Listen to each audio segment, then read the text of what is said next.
Hey guys, welcome back to my channel. तो आज के इस वीडियो में मैं आपको एक्सप्लेन करने वाली हूँ 2026 में आई सीरीज कोहरा 2। तो चलिए विदाउट वेस्टिंग टाइम सीरीज का एक्सप्लेनेशन स्टार्ट करते हैं। वैसे अगर आपने कोहरा 1 नहीं भी देखा तो भी कोई प्रॉब्लम नहीं, क्योंकि कोहरा 2 की स्टोरी एक ही पॉइंट पर कोहरा 1 से कनेक्ट करती है, जिसके बारे में मैं आपको वीडियो में बता दूंगी। तो चलिए सीरीज का एक्सप्लेनेशन स्टार्ट करते हैं। तो सीरीज स्टार्ट होती है पंजाब के एक गाँव से, जहाँ पर हम एक लेडी को देखते हैं जो सुबह सुबह अपने घर के आंगन में आती है। तभी वो देखती है कि किसी ने उसकी बेटी प्रीतो को मार दिया था। ये देखकर वो काफी ज्यादा शॉक थी। जिसके बाद हम पुलिस ऑफिसर दलवंत कौर को देखते हैं, जिसे ये केस दिया जाता है। वो जब वहां पर आकर प्रीतो की बॉडी देखती है तो वो समझ जाती है कि प्रीतो को इस तरह से मारने से पहले उसका गला दबाया गया था। इसी वजह से वो प्रीतो की बॉडी को पोस्टमार्टम के लिए भेज देती है। अब यहाँ पर हम देखते हैं कि इस केस को धनवंत कौर के साथ सब इंस्पेक्टर अमरपाल भी संभालने वाला था। एक्चुअली अमरपाल कोहरा 1 में भी था और उसी की स्टोरी बस इस सीजन 2 में कंटिन्यू हो चुकी है।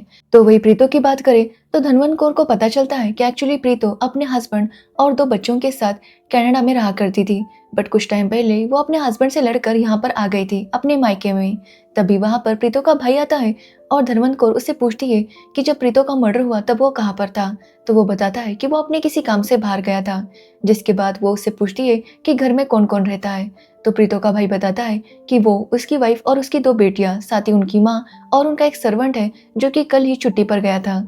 जो सुनने के बाद धनवंत कौर उसे कहती है कि वो अपने सर्वेंट को वापस बुला ले। अब यहाँ पर हमें पता चलता है कि धनवंत कौर का भी कुछ पास था।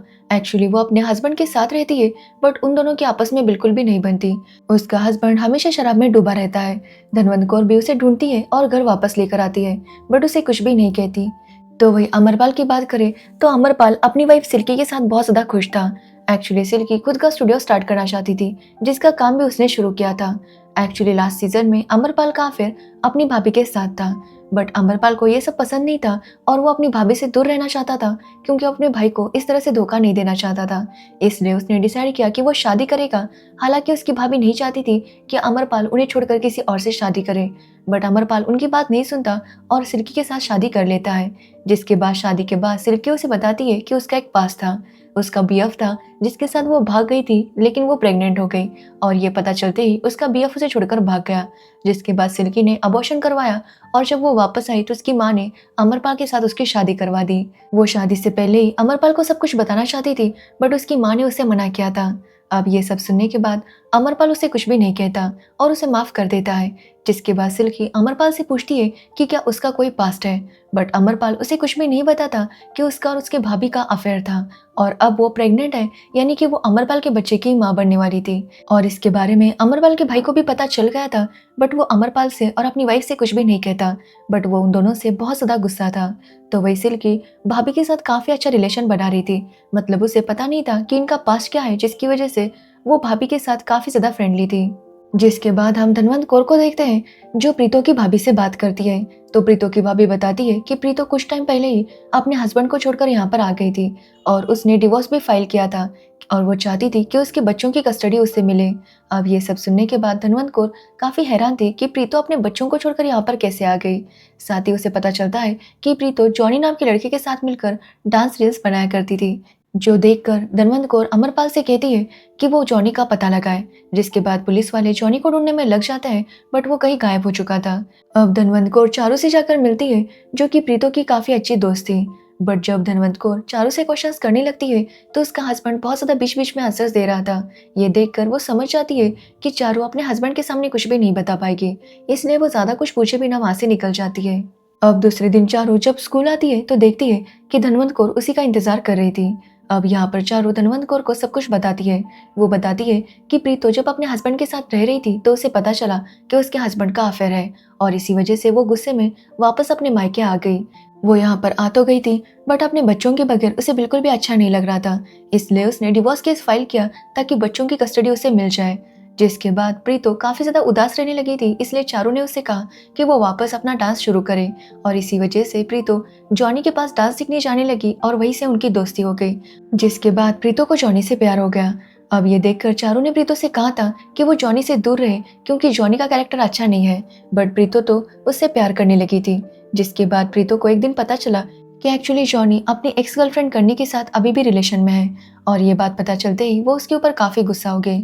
चारू कहती है कि इसके आगे क्या हुआ था इसके बारे में उसे ज़्यादा कुछ पता नहीं, क्योंकि चारू के हस्बैंड को प्रीतो बिल्कुल भी पसंद नहीं थी, इसलिए वो उसे प्रीतो से बात करने नहीं देते थे। अब ये सुनने के बाद धनवंत कौर चारू को अपना नंबर देती है और उसे कहती है कि अगर उसे कुछ याद आए तो वो उसे इन्फॉर्म कर दे। जिसके बाद चारू अपने बेटे को लेकर जाने लगती है और धनवंत कौर उसे ही देख रही थी। एक्चुअली धनवंत कौर भी प्रेग्नेंट होना चाहती थी और इसीलिए वो हॉस्पिटल जाया करती थी ताकि वो अपनी ट्रीटमेंट कर सके। हालांकि उसका हस्बैंड हॉस्पिटल आने से मना करता था। तो वही हम अमरपाल को देखते हैं जो जॉनी के घर जाता है और तलाशी लेता है, बट वहां पर उसे जॉनी नहीं मिलता। तो वही हम प्रीतो के सर्वेंट को देखते हैं जो कि वापस आ चुका था और वो धनवंत कौर को बताता है कि जिस रात वो गांव जाने वाला था उससे पहले उसने देखा था कि प्रीतो काफी गुस्से में गेट से बाहर गई थी। तब वहां पर उसे मिलने के लिए जॉनी आया था और प्रीतो उसे काफी ज्यादा बातें सुना रही थी। वो अपने पैसे उससे वापस मांग रही थी, जो सुनने के बाद जॉनी गुस्सा हो गया था और उसने प्रीतो को धक्का दिया। ये देखकर वो सर्वेंट प्रीतो को बचाने गया, जिसके बाद जॉनी वहां से निकल गया। वो सर्वेंट बताता है कि उसने उस रात बस वही सब देखा था, उसने कभी नहीं सोचा था कि उसी रात प्रीतो का मर्डर हो जाएगा। अब प्रीतो का अंतिम संस्कार होता है, जिसके लिए प्रीतो का हस्बैंड सैम अपने दोनों बच्चों को लेकर आ गया था। तो वही अमरपाल को जॉनी के स्टूडेंट से पता चलता है कि जॉनी ने हिमाचल की टिकट ली थी। ये देखकर वो लोग समझ जाते हैं कि जॉनी हिमाचल में ही छुपा होगा। तो वही चारू धनवंत कौर को कॉल करती है और उसे बताती है कि जब वो अपने और प्रीतो के मैसेज चेक कर रही थी तो उसे प्रीतो का एक वॉइस नोट मिला और वो उसे धनवंत कौर को भेज देती है। और धनवंत कौर जब उसे सुनती है तो उसे पता चलता है कि एक्चुअली सैम प्रीतो को धमकी दे रहा था। वो उसे धमका रहा था कि उसे अपने पैसे वापस चाहिए, नहीं तो वो प्रीतो को नहीं छोड़ेगा। अब अगले दिन धनवंत कौर और अमरपाल सैम से बातचीत करने जाते हैं, जहाँ पर वो सैम से पूछते हैं कि आखिर क्या हुआ था। तो सैम बताता है कि एक दिन जब वो किसी लड़की से चैटिंग कर रहा था तो इस बात को प्रीतो ने देख लिया था और इसी बीच उन दोनों में झगड़ा हो गया और गुस्से में सैम ने प्रीतो पर हाथ उठाया, जिससे प्रीतो काफी गुस्सा हो गई और वो वहां से निकल आई। जिसके बाद प्रीतो ने उसके और सैम का जो जॉइंट अकाउंट था उसमें से कुछ $6 लाख निकाल दिए थे, जिसकी वजह से सैम प्रीतो पर काफी गुस्सा हो गया, क्योंकि इसी की वजह से उसे बिजनेस में भी बहुत ज्यादा लॉस हो गया और वो चाहता था कि उसे अपने पैसे वापस मिले। बट प्रीतो ने कहा था कि जब तक वो उनके बच्चों की कस्टडी प्रीतो को नहीं देता वो पैसे वापस नहीं देगी, और इसी वजह से सैम उसके ऊपर गुस्सा था। तभी धनवंत कौर देखती है कि सैम के बच्चों के साथ एक दूसरी लड़की थी। जब वो उसके बारे में पूछती है तो सैम बताता है कि एक्चुअली इस लड़की को प्रीतो ही लेकर गई थी ताकि वो वहां पर उनके बच्चों का ध्यान रख सके, और जब से प्रीतो उन्हें छोड़कर गई है तब से ये लड़की उनके बच्चों का ध्यान रखती है, यानी कि वो उनकी नैनी है। अब ये सुनने के बाद धनवंत कौर और अमरपाल दोनों वहां से निकल जाते हैं। जिसके बाद हम अरुण नाम के एक लड़के को देखते हैं जो झारखंड से पंजाब आया था अपने पापा को ढूंढते हुए। एक्चुअली अरुण जब छोटा था तभी उसके पापा गायब हुए थे, लेकिन उसके पापा की उसके पास एक चिट्ठी आई थी जो कि पंजाब के रेलवे स्टेशन से आई थी, और इसी वजह से वो यहाँ पर आया था ताकि वो अपने पापा को ढूंढ सके। अब वो पुलिस स्टेशन में आता है और अपने पापा की मिसिंग कंप्लेंट फाइल कर देता है। एक्चुअली उसके पापा जॉब ढूंढते हुए निकले थे और उसके बाद से वापस नहीं आए थे। जिसके बाद हम अमरपाल को देखते हैं जो जॉनी की गर्लफ्रेंड बन्नी से मिलने जाता है। तो बन्नी कहती है कि काफी टाइम से उसका और जॉनी का कोई भी कांटेक्ट नहीं है। अब ये सुनने के बाद अमरपाल वहां से वापस आ जाता है। तो वही धनवंत कौर जब पुलिस स्टेशन में थी तब वहां पर उनके पास जॉनी का मकान मालिक आता है, जो कि उसे बताता है कि उसे अपना घर बेचना है। बट जॉनी ने उसे 10 लाख रुपए दिए थे क्योंकि वो उस घर को खरीदना चाहता था। अब ये सुनने के बाद धनवंत कौर काफी हैरान थी, क्योंकि जॉनी जैसे बंदे के पास इतने पैसे कहाँ से आए होंगे। अब ये लोग बन्नी का मोबाइल चेक करते हैं तो इन्हें पता चलता है कि एक्चुअली बन्नी को हिमाचल से किसी का कॉल आ रहा था, और ये देखकर ये लोग समझ जाते हैं कि जॉनी ही बन्नी को कांटेक्ट कर रहा है, यानी कि वो दोनों अभी भी टच में थे। तो वही अमरपाल जब घर पर था तो सिल्की अमरपाल की भाभी को अपने घर लेकर आती है। एक्चुअली अमरपाल का भैया कहीं चला गया था और वो कब लौटेगा वो पता नहीं था। साथ ही उसकी भाभी का कोई रिलेटिव भी नहीं था, जिसकी वजह से सिल्की उन्हें अपने घर लेकर आई थी ताकि वो उनका ख्याल रख सके। बट ये देखकर अमरपाल बिल्कुल भी खुश नहीं था और वो नहीं चाहता था कि भाभी यहाँ पर रहे। बट सिल्की समझ नहीं पा रही थी कि आखिर अमरपाल इस तरह से बिहेव क्यों कर रहा है। जिसके बाद अमरपाल हिमालय चला जाता है ताकि वो जॉनी को ढूंढ सके। अब रास्ते में जब वो अपनी कलीग से बात करता है तो उसे पता चलता है कि एक्चुअली धनवंत कौर को कुछ टाइम पहले 1 साल के लिए सस्पेंड किया गया था। वो एक केस पर काम कर रही थी और कुछ डॉक्यूमेंट्स मिसिंग हो गए थे, जिसकी वजह से सारा ब्लेम उसके ऊपर डाल दिया था और उसे 1 साल के लिए सस्पेंड किया गया था। एक्चुअली धनवंत कौर का एक बेटा था जिसका नाम था निहाल। तो वही धनवंत कौर के पति को तभी भी शराब पीने की आदत थी, मतलब वो ऐसे पार्टी वगैरह किया करता था। अब एक दिन निहाल जब अपने पापा को लेने के लिए जाता है तो उसके पापा ने थोड़ी सी शराब पी थी और वो शराब पीकर गाड़ी चला रहे थे, जिसकी वजह से उनका एक्सीडेंट हो गया और उसी वक्त निहाल की मौत हुई थी। और उसके बाद से धनवंत कौर को ऐसा ही लगता है कि जो कुछ भी हुआ है निहाल के साथ वो उसकी पति की वजह से हुआ है और इसी वजह से वो अपने पति से गुस्सा थी। तो वही उसके पति को भी एहसास था कि उनसे कितनी बड़ी गलती हुई है और वो इसके लिए खुद को माफ नहीं कर सकते थे, जिसकी वजह से उन्होंने अपने आप को पूरी तरह से नशे में धुत कर लिया था। तो वही हम अमरपाल को देखते हैं जो हिमाचल जाकर जॉनी का पता लगा लेता है और उसे लेकर पंजाब आता है। बट यहाँ आने के बाद भी जॉनी और उसकी गर्लफ्रेंड दोनों ही कुछ भी बताने के लिए तैयार नहीं थे। तो वही हम अरुण को देखते हैं जो अपने पापा को ढूंढने की पूरी कोशिश कर रहा था और इसी वजह से वो छोटे मोटे काम भी कर रहा था ताकि वो यहाँ पर गुजारा कर सके। एक्चुअली अरुण के पापा 15 साल पहले गायब हुए थे और तब अरुण बहुत ज़्यादा छोटा था, जिसकी वजह से वो अपने पापा को ढूंढने नहीं आ पाया था। बट अब उसे हर हाल में अपने पापा को ढूंढना था। तो वही धनवंत कौर जब जॉनी और उसकी गर्लफ्रेंड को डरा कर उनसे पूछताछ करती है तो वो दोनों सब कुछ सच बता देते हैं। एक्चुअली जॉनी के पास जो 10 लाख रुपए थे वो प्रीतो के ही थे। उसने प्रीतो को झूठे प्यार की तसल्ली दी, जिसके बाद प्रीतो से उसने पैसे लिए। बट बाद में प्रीतो को पता चल गया कि जॉनी उससे प्यार नहीं करता, बल्कि वो तो अभी भी बानी के साथ है और इसी वजह से वो जॉनी से लड़ने लगी और अपने पैसे वापस मांगने लगी। जॉनी बताता है कि उसने ये सब इसलिए किया क्योंकि वो खुद का स्टूडियो स्टार्ट करना चाहता था। वो कहता है कि उसने प्रीतो के पैसे जरूर लिए हैं लेकिन उसने प्रीतो को मारा नहीं है। जिसके बाद हम प्रीतो के भाई को देखते हैं जिसके पास उसका साला अमरजीत आ जाता है। एक्चुअली अमरजीत को पता चल गया था कि प्रीतो के भाई ने अपनी वाइफ को चीट किया है, मतलब उसका किसी के साथ अफेयर चल रहा था और यहाँ तक कि उसने अपना घर भी उसे दे दिया था। और इसी वजह से अमरजीत अपने जीजू पर बहुत ज़्यादा गुस्सा था और वो उसे धमकाता है कि वो सुधर जाए और इस तरह की हरकतें ना करे। तो वही अरुण को पता चलता है कि कुछ सालों पहले राजू नाम का बंदा एक काम किया करता था जो कि मजदूरों को काम दिलवाया करता था और उसे पता हो सकता था कि अरुण के पापा कहाँ पर है। इसलिए अरुण तुरंत राजू का पता लगाता है और उससे मिलने जाता है। बट जैसे वो उसे अपने पापा की फोटो दिखाता है तो राजू काफी गुस्सा होता है और वो अरुण को वहां से भगा देता है, जो देखकर हम समझ पाते हैं कि राजू को जरूर पता था कि अरुण के पापा कहाँ पर है। जिसके बाद हम माही नाम की एक औरत को देखते हैं जिसे बुरी तरह से पीटा गया था। अब जब धनवंत कौर वहां पर आती है तो उसे पता चलता है कि एक्चुअली माही के साथ ही प्रीतो के भाई का अफेयर चल रहा था, यानी कि प्रीतो के भाई ने जो घर गिफ्ट किया था वो माही को ही गिफ्ट किया था। अब धनवंत कौर उस जगह का सीसीटीवी फुटेज चेक करती है जहाँ पर माही को पीटा गया था और उन्हें पता चलता है कि माही को पीटने वाला कोई पम्मी नाम का बंदा था। इसलिए वो लोग पम्मी को ढूंढने लगते हैं बट पम्मी का कहीं पर भी पता नहीं चल रहा था।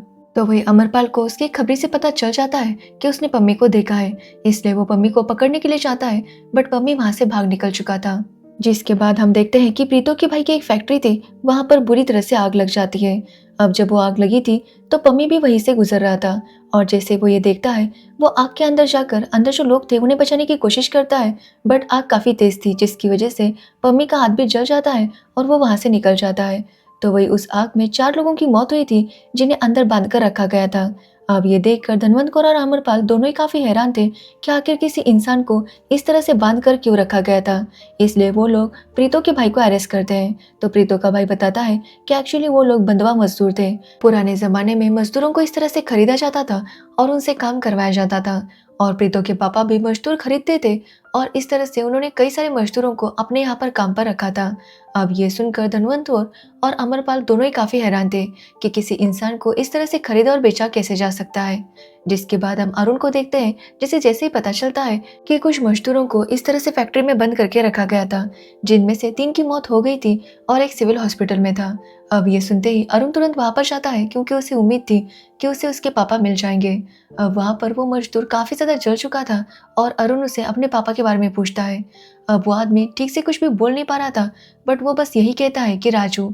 अब ये सुनने के बाद अरुण समझ जाता है कि राजू उसके पापा के बारे में जानता है, इसलिए वो वापस राजू के पास जाता है बट राजू उसे कुछ भी बताने के लिए तैयार नहीं था। जिसके बाद वो कहता है कि वो सब कुछ बता देगा और ये बोलकर वो वहां से भागने की कोशिश करने लगता है, जो देखकर अरुण को काफी गुस्सा आता है और वो एक पत्थर से राजू को मार देता है।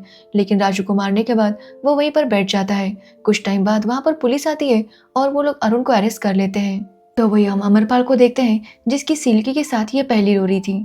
अब सिल्की भी उसे काफ़ी एंजॉय कर रही थी, बट तभी वहाँ पर अमरपाल का भाई आता है, जो कि अपनी वाइफ से कहता है कि उन्हें यहाँ से जल्दी से निकलना होगा। अब अमरपाल की भाभी समझ नहीं पा रही थी कि आखिर वो इतनी जल्दी क्यों ले जा रहा है। तो अमरपाल का भाई कहता है कि वो कल ही सारी प्रॉपर्टी उसकी भाभी के नाम पर ट्रांसफ़र कर देगा और यहाँ से निकल जाएगा। जो सुनकर वो काफ़ी ज़्यादा हैरान थी। अब अमरपाल जब अपने भाई को समझाने की कोशिश करता है, तो उसका भाई गुस्से में बोल देता है कि वो जानता है कि ये बच्चा उसका नहीं बल्कि अमरपाल का है। जो सुनकर सिल्की भी काफ़ी शॉक थी कि अमरपाल ने उससे इतना बड़ा सच छुपाया था, इसलिए वो भी अमरपाल को छोड़कर चली जाती है। तो वही धनवंत कौर को पम्मी का पता चल जाता है और वो उसे पकड़ने के लिए जाती है, बट पम्मी वहाँ से भागना चाहता था, इसलिए वो धनवंत कौर के ऊपर अटैक करता है और उसे बुरी तरह से पीटकर वहाँ से भाग जाता है। जिसके बाद अमरपाल पम्मी का पीछा करने लगता है। अब पम्मी भी उसे काफ़ी पीटता है, बट आखिरकार अमरपाल पम्मी को पकड़ ही लेता है। जिसके बाद वो लोग पम्मी को काफ़ी पीटते हैं और उसे सच बुलवाने की कोशिश करते हैं, बट पम्मी उन्हें कुछ भी बताने के लिए तैयार नहीं था। जिसके बाद हम एक स्कूल के बाहर बैठे भिखारी को देखते हैं, जो एक बच्चे से कुछ पैसे ले रहा था, बट तभी कुछ लोगों को लगता है कि शायद वो भिखारी उस बच्चे को किडनैप करने वाला है, इसलिए वो पुलिस को इन्फॉर्म कर देते हैं और पुलिस वाले उस भिखारी को पकड़ लेते हैं और पुलिस स्टेशन में रखते हैं। बट अगले दिन उन्हें एहसास हो जाता है कि ये भिखारी पागल है और हमेशा भीख मांगता रहता है, इसलिए वो उसे वहाँ से जाने के लिए कहते हैं। जिसके बाद वो भिखारी वहाँ से निकल जाता है। तो वही धनवंत कौर और अमरपाल कंटिन्यूअसली पम्मी से पूछने की कोशिश कर रहे थे कि आखिर उसने प्रीतो को क्यों मारा, बट वो उन्हें कुछ भी बताने के लिए तैयार नहीं था। कि तभी वहाँ पर प्रीतो की भाभी आती है और उन्हें बताती है कि पम्मी ने कुछ भी नहीं किया। यहाँ पर प्रीतो की भाभी बताती है कि उसी ने पम्मी से कहा था कि वो जाकर प्रीतो को मार दे, क्योंकि प्रीतो प्रॉपर्टी में हिस्सा चाहती थी, जबकि प्रीतो के भाई ने आधे से ज़्यादा प्रॉपर्टी बाकी लेडीज़ पर उड़ा दी थी। और अब जो थोड़ी बहुत प्रॉपर्टी बची थी उसमें प्रीतो हिस्सा मांग रही थी, जबकि प्रीतो के पति के पास बहुत ज़्यादा प्रॉपर्टी थी और उसमें से काफ़ी सारी प्रॉपर्टी प्रीतो को मिलने वाली थी। और इसी वजह से प्रीतो की भाभी ने पम्मी से कहा था कि वो प्रीतो को ख़त्म कर दे। और पम्मी भी उनकी बात मानकर जब प्रीतो को ख़त्म करने गया तो उसने देखा कि किसी ने पहले ही प्रीतो को मार दिया था, जिसकी वजह से वो वहाँ से भाग निकला। अब यहाँ पर प्रीतो की भाभी बताती है कि पम्मी पुलिस वालों को कभी भी कुछ भी नहीं बताएगा, क्योंकि वो पुलिस वालों से नफरत करता है। एक्चुअली पम्मी जब बहुत ज़्यादा छोटा था तभी पुलिस वालों ने उसके पेरेंट्स को पकड़ा था और फिर उसके पापा को काफ़ी ज़्यादा पीट कर उन्हें मार दिया था। जिसके बाद उसकी माँ को भी काफ़ी टॉर्चर किया गया था, जिसकी वजह से पम्मी पुलिस वालों से नफरत करता है। तब प्रीतो की भाभी के घर वालों ने ही पम्मी को संभाला था और आज तक वो उनके साथ ही रहता है। और इसी वजह से प्रीतो की भाभी पम्मी को अपना भाई मांगती है और वो उसके लिए कुछ भी कर सकती है, साथ ही वो भी उसके लिए कुछ भी कर सकता है। इसलिए पम्मी ने उनके कहने पर प्रीतो को मारने की प्लानिंग कर दी थी, बट इससे पहले वो प्रीतो को मारता, प्रीतो को ऑलरेडी कोई मार चुका था। अब ये सब सुनने के बाद धनवंत कौर को ये तो समझ आ जाता है कि पम्मी प्रीतो को मारने वाला था, लेकिन उससे पहले किसी ने उसे मार दिया था, मगर वो कौन था ये अब तक उन्हें पता नहीं चला था। अब अगले दिन अमरपाल जब कुछ केसेस की फाइल देख रहा था, तभी वहां पर उसे अरुण की कंप्लेंट दिखाई देती है। और जब वो अरुण के पापा का फोटो देखता है तो वो काफी हैरान था, क्योंकि कल जो भिखारी पुलिस स्टेशन आया था वो और अरुण के पापा एक ही थे। तभी वो भिखारी वापस पुलिस स्टेशन आ जाता है। ये देखकर अमरपाल काफी हैरान था, वो समझ नहीं पाता कि ये भिखारी वापस यहाँ पर कैसे आ गया। वो इसके बारे में धनवंत कौर को बताता है, जिसके बाद धनवंत कौर उस भिखारी को अरुण के पास लेकर जाती है और अरुण अपने पापा को पहचान लेता है। बट अरुण के पापा मेंटली अनस्टेबल हो गए थे और ये देखकर धनवंत कौर समझ नहीं पा रही थी कि आखिर अरुण के पापा की ये हालत किसने की। जिसके बाद वो डिसाइड करती है कि वो अरुण के पापा को प्रीतो के घर के पास ही छोड़ेगी और देखेगी कि वो कहाँ जाते हैं, क्योंकि कल उन्हें एक दिन के लिए पुलिस स्टेशन लेकर आए थे तो फिर वो वापस यहाँ पर आ गए, यानी कि वो जहाँ पर रहते थे वहाँ पर वो वापस जाएंगे अगर उन्हें बाहर छोड़ा तो। जिसके बाद वो लोग उन्हें बाहर लेकर जाते हैं, जिसके बाद अरुण के पापा प्रीतो के घर में जाते हैं जहाँ पर एक तहखाना टाइप था और वहाँ पर जाकर खुद को जंजीरों से बांध लेते हैं। और यहाँ पर इन्हें पता चलता है कि एक्चुअली अरुण के पापा को भी बंधुआ मजदूर बनाकर रखा गया था। एक्चुअली प्रीतो के पापा ने राजू से 5 मजदूरों को खरीदा था, जिसमें से 4 मजदूरों को उन्होंने अपनी फैक्ट्री में रखा था और अमर के पापा को अपने घर में, ताकि वो यहाँ पर सारा काम कर सके। उनके साथ जानवरों की तरह सलूक किया जाता था। अब ये सब देखकर धनवंत कौर और अमरपाल दोनों ही काफी हैरान थे कि कोई इंसान होकर इंसान के साथ ऐसा कैसे कर सकता है। तभी वहां पर प्रीतो की माँ आती है और अरुण के पापा को वहां पर देखकर कहने लगती है कि ये यहाँ पर वापस कैसे आ गया। और यहाँ पर हमें सारी सच्चाई पता चल जाती है। एक्चुअली अरुण के पापा को जब यहाँ से छोड़ दिया गया था क्योंकि वो मेंटली अनस्टेबल थे, तो वो वहाँ से बाहर निकले थे, मगर रात को वो फिर से यहाँ पर वापस आ गया क्योंकि इतने सालों से वो यहीं पर बंद था। अब ये देखकर प्रीतो उसके पास गई, क्योंकि प्रीतो को ये सब बंधुआ मजदूर वगैरह करके रखना बिल्कुल भी पसंद नहीं था। उसने कई बार अपने भाई के साथ और अपने पापा के साथ लड़ाई की थी कि वो इन लोगों को छोड़ दें, बट उन्होंने कभी भी उसकी बात नहीं सुनी। अब जब अरुण के पापा वहाँ पर वापस आ गए तो उन्हें देखकर प्रीतो उनके पास गई और उन्हें कहने लगी कि उन्हें यहाँ से जाना चाहिए। उन्होंने अपनी लाइफ यहीं पर गुजारी है तो कम से कम अब तो वो अपनी लाइफ जिए। बट अरुण के पापा मेंटली अनस्टेबल हो गए थे और उन्होंने प्रीतो पर अटैक किया। वो प्रीतो का गला दबाने लगे और प्रीतो खुद को छुड़वाने गई और ये चक्कर में उन्होंने उसे धक्का दिया और वो जाकर चाकू पर गिर गए, जिसकी वजह से प्रीतो की मौत हो गई। और फाइनली ये केस सॉल्व हो जाता है। प्रीतो की मौत कैसे हुई थी इसके बारे में सबको पता चल गया था। जिसके बाद हम अमरपाल की भाभी को देखते हैं जो सिल्की को समझाती है कि अमरपाल उससे बहुत प्यार करता है। और अमरपाल की लाइफ में जब से सिल्की आई है तो उसने पुरानी लाइफ की तरफ मुड़कर देखा भी नहीं, इसलिए वो सिल्की से कहती है कि वो अमरपाल को इस तरह से छोड़कर ना जाए। तो वही धनवंत कौर को भी एहसास हो गया था कि उसके हस्बैंड को उनकी गलती का एहसास है और इसी वजह से अपने आप को ड्रिंकिंग से बचाने के लिए उन्होंने एक रिहैब सेंटर ज्वाइन किया था और वहाँ से वो धनवंत कौर को कॉल करते हैं। साथ ही हम धनवंत कौर को देखते हैं जो अपने बेटे की बाइक को बेच देती है, यानी कि फाइनली उसने ये एक्सेप्ट कर लिया है कि उसका बेटा अब इस दुनिया में नहीं है। जिसके बाद हम अमरपाल को देखते हैं जिसके भाई का उसे कॉल आता है क्योंकि उसकी भाभी की तबीयत खराब हो गई थी और उसके भाई को एहसास हो गया था कि जो कुछ भी हुआ उसे भुलाकर आगे बढ़ने में ही समझदारी है, इसलिए वो अमरपाल को वहाँ पर बुलाता है। साथ ही वो बच्चे की जिम्मेदारी भी लेता है। तभी वहाँ पर सिल्की भी आती है, यानी कि उसने भी अमरपाल को माफ़ कर दिया है और इसी के साथ ये सीरीज़ एंड हो जाती है। तो ये थी कोहरा 2 सीरीज़ की स्टोरी। अगर आपको इस सीरीज़ की स्टोरी और मेरा एक्सप्लेनेशन पसंद आया हो तो वीडियो को लाइक कमेंट शेयर ज़रूर करना और मेरे चैनल को सब्सक्राइब करना बिल्कुल मत भूलना। Thanks for watching video.